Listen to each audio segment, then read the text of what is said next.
So the first thing we need to do is actually, I'm gonna get to work on the chocolate for that topping. So I have got a double boiler over here. So that's just a pot of water with just about, I'd say, 1 inch of water in the bottom of it. And then I've got a heat-proof bowl sitting on top of it. You could do a metal bowl, you could do a ceramic bowl. Obviously, please don't do a plastic bowl. That is not heat-proof, but this is perfect. Also known as a bain-marie. Basically, you want the steam to heat the bowl to melt the chocolate.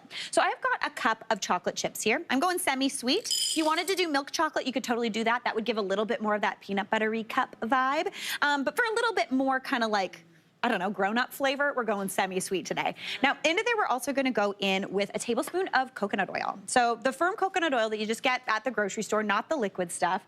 This gives that chocolate a really nice, smooth consistency, and it also makes it set up really nicely. It makes it easier to cut through, so it's not gonna snap. This is a really good tip, even if you're making something like a Nanaimo bar. You know when you're cutting through a Nanaimo bar and the chocolate tends to go like, if you use a little bit of coconut oil in there, it should cut absolutely perfectly. So I'm gonna add that right on in as well, just to let that melt alongside those chocolate chips. You can see they're already starting to melt around the side. I'm gonna let that do its thing just for a few minutes. Once everything looks shiny, we can give it a mix together and it's gonna be perfect. So while that does its thing, I'm gonna get to work on the shortbread. Now my secret ingredient for shortbread, a food processor. You don't even need it. It makes it really easy to put together, super, super quick. And shortbread's actually a pretty minimal ingredient cookie. It's gonna be short, obviously giving it a crumbly texture, but these ones have a little bit of soft kind of fluffiness to them, making them perfect for that like filling and that chocolate on top. So into my food processor, I'm gonna go in with 1 cup of icing sugar. As opposed to using granulated sugar, which will give this more of a sandy texture, this is gonna leave a little bit more of a like melt in your mouth texture, which is a dream. So 1 cup of icing sugar is going right on in. And if you did any Christmas baking, I can guarantee you still have some icing sugar left over. Hanging out, getting clumpy, this is where you use it. All right, now into there we're also, oh, I forgot, this is my favorite part of using icing sugar. If you do this, the air sweet.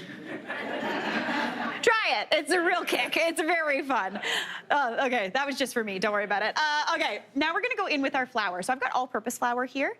I'm using 2.5 cups of all-purpose flour, and again, right on into the food processor. This makes it really easy to mix.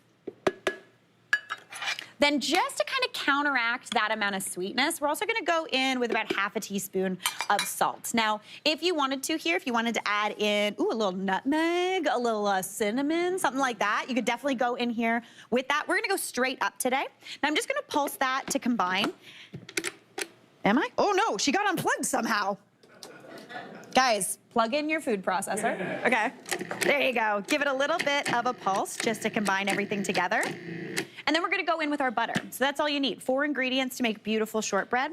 I have got 1 cup of butter here that I've cut into nice little pats. This butter is room temperature because it's gonna mix it in really nice and evenly. Unlike making something like a pie dough where you want the butter to be cold, this can be nice and room temperature. It's gonna give you a nice, again, short texture. You're not looking for flake. If you were using cold butter, that would give you a flaky texture, which is obviously not what we want for shortbread. So pop your lid on and give that a pulse just until everything comes together.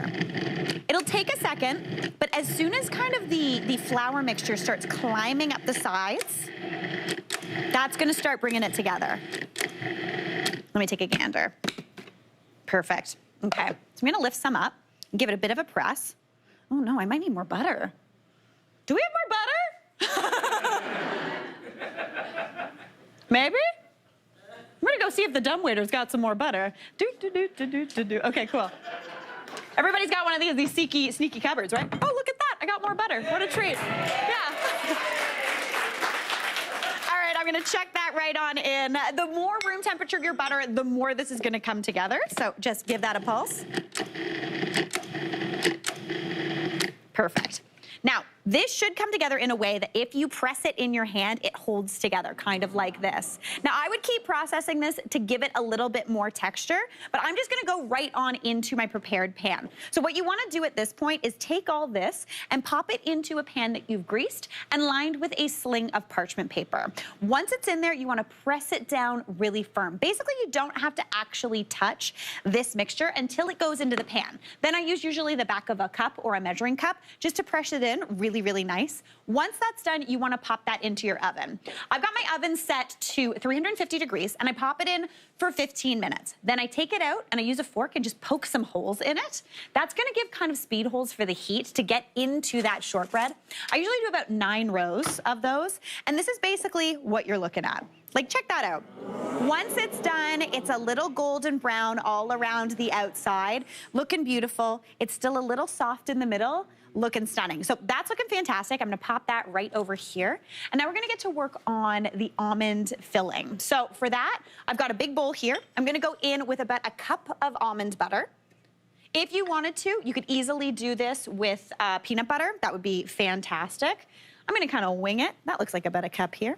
Pop that right on in. Then we're gonna go in to give this a bit of structure with a cup of almond flour.